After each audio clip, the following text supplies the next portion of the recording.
তখন ডিম ব্রিগেড তৈরি। ডিম ব্রিগেড বলতে সোনারপুরে মহিলারা তাদের অভাব অভিযোগ, তাদের সেখানকার অনুন্নয়ন এবং অবশ্যই অভিষেক বন্দ্যোপাধ্যায়ের ভুল রাজনীতি নিয়ে তারা প্রতিবাদ করতে তখন সোনারপুরে রেডি। সেই ভিডিওটা আপনাদের কাছে দেখাবো। গতকাল জানেন অভিষেক বন্দ্যোপাধ্যায় চাঁটি খেয়েছেন, মারও খেয়েছেন এবং শেষ পর্যন্ত হাসপাতালগুলো তাকে ভর্তি করতে চায়নি। সেটা তো অন্য পর্ব। কিন্তু সোনারপুরে যখন অভিষেক বন্দ্যোপাধ্যায় যাওয়ার কথা, নির্দিষ্ট একটি পরিবারের সঙ্গে দেখা করতে যাওয়ার, তার আগে সেখানকার ডিম ব্রিগেড কিভাবে তৈরি ছিল, অর্থাৎ ডিম হাতে নিয়ে, পচা ডিম নিয়ে কিভাবে তৈরি ছিল, সেই ভিডিওটা খুব ইন্টারেস্টিং। আমাদের মনে হচ্ছে আপনাদের কাছে দেখানো দরকার। তার কারণ ইদানিংকালে আপনারা জানেন যে সৌগত রায় নিমতা থানায় গিয়েছেন কাউকে ছাড়াতে, সেখানেও ডিম ছড়া হয়েছিল এবং সেখানেও সৌগত রায়কে চোর চোর চোর চোর বলে সম্বোধন করা হয়েছিল। কিন্তু সোনারপুরেও সেটা হবে, হ্যাঁ সোনারপুরেও সেটাই হলো। অসংখ্য মহিলা দল বেঁধে সমবেতভাবে চোর চোর বলে স্লোগান শুধু দিলেন না, ডিম ছুড়লেন অভিষেক বন্দ্যোপাধ্যায়ের দিকে এবং কিছু মানুষ ধেয়ে গিয়ে তাকে মারলেন। বেশ কিছু চাঁটি, থাপ্পড়, ঘুষি সব কিছুই বর্ষিত হলো অভিষেক বন্দ্যোপাধ্যায়ের দিকে। আমি আজকে সরাসরি আপনাদের সোনারপুরে নিয়ে যাবো। সেই সোনারপুরে যখন ডিম ছড়ার জন্য ব্রিগেড তৈরি, সেই দৃশ্যটা খুব ইন্টারেস্টিং দৃশ্য। দেখা এই যে ডিম হাতে দাঁড়িয়ে রয়েছেন কেন? আমরা চোরকে আজকে ডিম দিয়ে সম্বর্ধনা করব। মনে হচ্ছে কি চুরি করে পুরো রাজ্যটাকে লুটে নিয়েছে বলে যুবরাজ। আমরা দাঁড়িয়ে আছি যে ওনাকে ডিম দিয়ে সম্বর্ধনা দেব। উনি অনেক অনেক খেলা খেলেছে, আর খেলতে দেবো না। এই ডিম দিয়ে সম্বর্ধনা দেবো ওই অভিষেককে। আমাদের মেয়েদেরকে অনেক কিনে নিয়েছে আমাদেরকে। আজকে উনি এখানে আসছেন যার জন্য আমাদের পাড়ায় নেশাখোর, উনি এই এলাকায় আসছেন নেশাখোর, ওনার স্বভাব চরিত্র ভালো ছিল না, উনি দুর্নীতি করেছে তার জন্য আসছে। আর অভয়া একটা ডাক্তার মহিলা মারা গেল, তার কোনো বিচার নেই, সেই বিচারটা ওনাকে আগে দিতে হবে। তখন কোথায় ছিল যখন অভয়া মারা গেছিল? উনি তখন কোথায় ছিল? তখন 10 লাখ টাকা আমাদের কিনে নেবে, যে 10 লাখ টাকা মাফ করে দেবে, কোনোদিন সেটা মানবো না। আমরা মেয়েরা এখন রুখে দাঁড়াবো। প্রতিটা মেয়ের ইজ্জতের দাম আছে, তাই জন্য ডিম আর তোকে সম্বোধন দেবো। এত ভালোভাবে কাজ করেছে না, এবার সম্বোধন দেবো ডিম দিয়ে। এই ডিম দিয়ে সম্বোধন দেবো ওনাকে। আরে দুর্নীতিবাজকে তো দুর্নীতিবাজই দেখতে আসে, অন্য কেউ দেখতে আসে কি? দুর্নীতি যে চোরকে চোরেই দেখতে আসে, ভদ্রলোক তো দেখতে আসে না। দুর্নীতিবাজকে দুর্নীতিবাজ লোকেই দেখতে আসে, অন্য কেউ ভদ্রলোক আসবে না। তার জন্য তা ওকে ঘেরাও করা উচিত। সে মহিলাকে সুরক্ষা রাখতে পারে না, সে কিসের জন্য এখানে আছে? পশ্চিমবঙ্গ থেকে বিদায় করেছে, অনেক অনেক কষ্ট। বাংলার যিনি নিজেকে যুবরাজ মনে করতেন, তাকে সম্বর্ধনা দেবো মহিলারা সোনারপুরে। সেই জন্য আমরা ডিম নিয়ে ওয়েট করছি। উনি তো মহিলাদের অনেক সম্মান দিয়েছে, আমাদেরও উচিত মহিলাদের অনেক একটু সম্মান জানানো। উনি আমাদের পাড়ায় আসছে, তো ছোট হয়ে গেছে। হ্যাঁ, ডিমটা ছোট হয়ে গেছে। ডিম একটু বড় হলে মানে ভালো হতো, ছোট হয়ে গেছে। ডিমটা একটু বড় হলে ভালো হতো।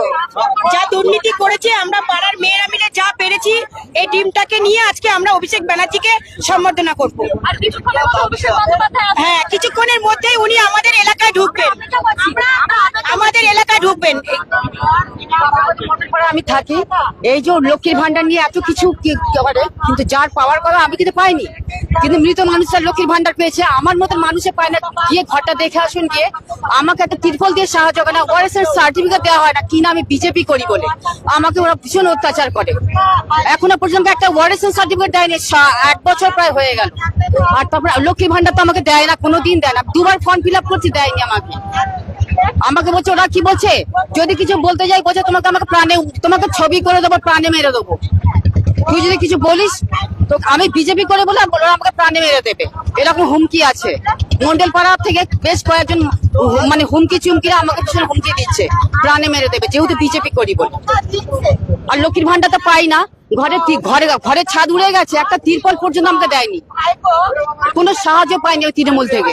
কিন্তু তিনতলা বাড়ি, দোতলা বাড়ি, তারাই আবাস যোজনার ঘর পাচ্ছে, তারাই তিরপল পাচ্ছে। যাদের টাকার দরকার নেই তারাই পাচ্ছে, প্রকৃত যাদের পাওয়ার দরকার তারা কোনো সময় পায়নি, কিচ্ছু পায়নি, কিচ্ছু পাইনি, আমাদের কিছুই দেওয়া হয় না। ঘরটা দেখে আসুন গিয়ে, আমার ঘরটা দেখে আসুন গিয়ে, ছাদ উড়ে গেছে, একটা তিরপল দেয়নি।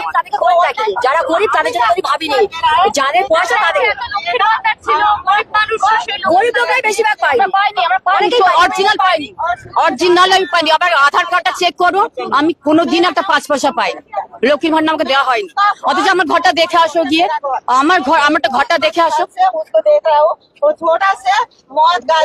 আমরা দেখতে পাচ্ছি যে ইতিমধ্যেই অভিষেক বন্দ্যোপাধ্যায় তিনি আসবেন সোনারপুরে, সঞ্জু কর্মকারের বাড়িতে তিনি আসবেন এবং সঞ্জু কর্মকারের পরিবারের লোকজনের সঙ্গে আজ অভিষেক বন্দ্যোপাধ্যায়ের দেখা করবার কথা। তার আগেই আমরা দেখতে পাচ্ছি এই বি গার্ডেন সোনারপুর ব্যাংকুয়েট যে কমিউনিটি হল রয়েছে, সেই কমিউনিটি হলের সামনে প্রচুর জমায়েত। ইতিমধ্যেই সেই জমায়েতের ছবি আমরা দেখতে পাচ্ছি। সাধারণ মানুষের একাধিক অভিযোগ, সেই অভিযোগকে সামনে নিয়ে তারা রাস্তায় নেমেছেন এবং তারা জমায়েত করেছেন। তাদের প্রত্যেকের হাতে আমরা যে ছবি দেখাচ্ছি, তাদের প্রত্যেকের হাতে সেই ডিম রয়েছে। তারা বলছেন যে অভিষেক বন্দ্যোপাধ্যায় তিনি আসলে এই ডিম ছুঁড়ে তাকে স্বাগত জানানো হবে, এমনটাই কিন্তু বলা হচ্ছে। এই যে আমরা দেখতে পাচ্ছি মহিলারা তাদের প্রত্যেকের হাতে এই দুটো করে একটা করে ডিম, এই যে ডিম নিয়ে দাঁড়িয়ে রয়েছেন কেন? ওনাকে সম্বর্ধনা দেব, উনি আমাদের বাংলার জন্য অনেক করেছেন। ওনাকে আরো ভালো করে বরণ করে নেবো আমরা। মেয়েদের ওপর অত্যাচার করে গেছে দিনের পর দিন, মেয়েদের কোনো সম্মান ছিল না, টিএমসির আমলের মেয়েদের কোনো সম্মান ছিল না। সেই সম্মাননাটা ওনার প্রতি যে আমাদের রেসপেক্টটা, সেটা আশা ওনাকে দেব বলে সেই আশায় আমরা ডিম নিয়ে দাঁড়িয়ে রয়েছি। উনি আসবেন, ওনাকে আমরা খুব বরণ করে নেবো সম্বর্ধনা দিয়ে, ডিম দিয়ে। আশা করি ওনার জন্য আমাদের আরো উচিত ছিল জুতোর মালা, মুখে কালি লেপে ওনাকে আরো গাধার পিঠে করে ঘোরানোর ইচ্ছেটা আমাদের খুব ছিল। কিন্তু যেহেতু এটা হচ্ছে না, আমরা এটা নিয়েই দাঁড়িয়ে রয়েছি যাতে ওনাকে আমরা গুছিয়ে সম্বর্ধনাটা দিতে পারি। আমরা দেখতে সত্যি বলতে আমরা বিচারের আশা করি। আমাদের যে মহিলাদের যে সম্মান, সেইটা নিয়ে যে ওনারা এত ছিনিমিনি খেলেছে অভয়ার কাণ্ডের জন্য, আমরা প্রচন্ড ক্ষিপ্ত, যেটার কোনো বিচারই এখন আমরা পাইনি। সেই জন্য আমরা ওনার জন্য ডিম নিয়ে অপেক্ষা করছি। আরো আশা করেছিলাম যাতে আমাদের সব থেকে জুতোর মালা আর মুখে কালি লেপে ওনাকে যাতে আমরা বরণ করে নিই নিজেদের মধ্যে, সেই ব্যবস্থায় চেয়েছিলাম। আশা করা হচ্ছে যে সেটা হচ্ছে না, তার জন্য ডিমটাই এখন আপাতত শ্রেয়। এর থেকে যদি ভালো কিছু আশা করা যায়, যদি ওনাকে বরণ করার মতন সেরকম কিছু জিনিস পাওয়া যায়, বুঝতে পারলেন? বারবার তারা অভিযোগ করছেন যে তারা এই ডিম হাতে নিয়ে কেন দাঁড়িয়ে রয়েছে। তাদের বিভিন্ন অভিযোগ যে তারা অভিষেক বন্দ্যোপাধ্যায় আসলে তারা সেই প্রশ্নগুলো করবেন এবং তারা সেই প্রশ্নের উত্তর নেবেন। আপনারা বারবার বলছেন যে আপনাদের প্রচুর কিছু জানার আছে অভিষেক বন্দ্যোপাধ্যায়ের থেকে, সেই আপনারা কেন দাঁড়িয়ে রয়েছেন? এই আমি প্রত্যেকের হাতে দেখতে পাচ্ছি দুটো করে ডিম। আমাদের সোনারপুরে আজকে যাকে যুবরাজ বলে, যে নিজেকে যুবরাজ বলেন, সেই অভিষেক ব্যানার্জি আমাদের সোনারপুর দক্ষিণে আসছেন। এটা আমাদের এলাকা, আমাদের পাড়া, এখানে আসছেন। আমাদের যত সব গ্রামের মেয়েরা সবাই বেরিয়েছেন যে যুবরাজকে আজকে ডিম দিয়ে সম্বর্ধনা করবেন। কেননা উনি মেয়েদের সুরক্ষা দেয়নি, রেশনের দুর্নীতি, চাকরির দুর্নীতি, মেয়েদের কোনো সুরক্ষা নেই। আমাদের যারা গরিবরা, যারা ঘর পাওয়ার যোগ্য, সেই ঘরের টাকাও খেয়েছে, চাকরির টাকা খেয়েছে, অভয়ের কোনো বিচার হয়নি। সবকিছুর হিসাব আজকে আমরা চাইবো। এই জন্য সকল গ্রামবাসীরা আমরা আজকে এখানে দাঁড়িয়েছি। প্রচুর মহিলা এসছেন, ওনারা 100 দিনের কাজ করিয়েছেন, কিন্তু টাকা পয়সা কিচ্ছু দেননি। সেই জন্য তারা রীতিমতো কাঁদছেন। তারাও এসছেন আমাদের সাথে বলতে, ওনার কাছ থেকে জবাব চেতে, সেই 100 দিনের টাকা কোথায় গেল সেই হিসাবটা যেন উনি দেন। ঘর করার জন্য টাকাও নিয়েছে, ঘরও দেননি। ঘর করার জন্য টাকাও নিয়েছে, কিন্তু ঘরও দেননি তাদেরকে। গরিবরা যারা ঘর পাওয়ার যোগ্য তাদেরকে ঘরও দেয়নি।